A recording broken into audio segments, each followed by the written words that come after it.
Стреляй, патрон, патрон последния от 100. Прицели се в сърцето, не питай защо. Мрачният трон ме свали, без да мигне око. Забрави, че everything I ever needed was you. Давай, мъчи ме до болка, развей тази вест, за която дълго чакаше с усмивка е хидна. Тази, че не съм най-доброто, not the best. Разруши ме с поглед на една мома невинна.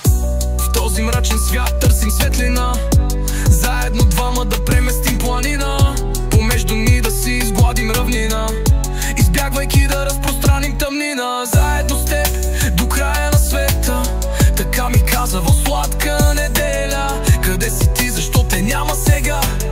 Нима мракът в теб наделя. Къде са ти очите, гледат ли някой друг? Къде са ти ръцете, стискаш ли ги в юмрук? Къде ти е лицето, блести ли както преди? Къде си ти, душата ти, дали се повреди? Къде са ти очите, гледат ли някой друг? Къде са ти ръцете, стискаш ли ги в юмрук? Къде ти е лицето, блести ли както преди? Къде си ти, душата ти, дали се повреди? Стреляй, патрон, патрон последния от 100. Прицели се в сърцето, не питай защо. Мрачния трон ме свали, без да мигне око. Забрани, че everything I ever needed was you. Давай, мъчи ме до болка, развей тази вест, за която дълго чакаше с усмивка е хидна. Тази, че не съм най-добро, там not the best. Разруши ме с поглед на една мома невинна. Нашето място отдавна го опустоши, пожарения дим още стои, още пуши. Спомени ме преследват, дойде ми до гуша. Защо те мисля, гласът ти пак да изслушам. Искам, но не мога да си го причина, на твоята лъжа пак да се почина. Искам, но не мога да си го причина, в плен на твоите очи да се подчина.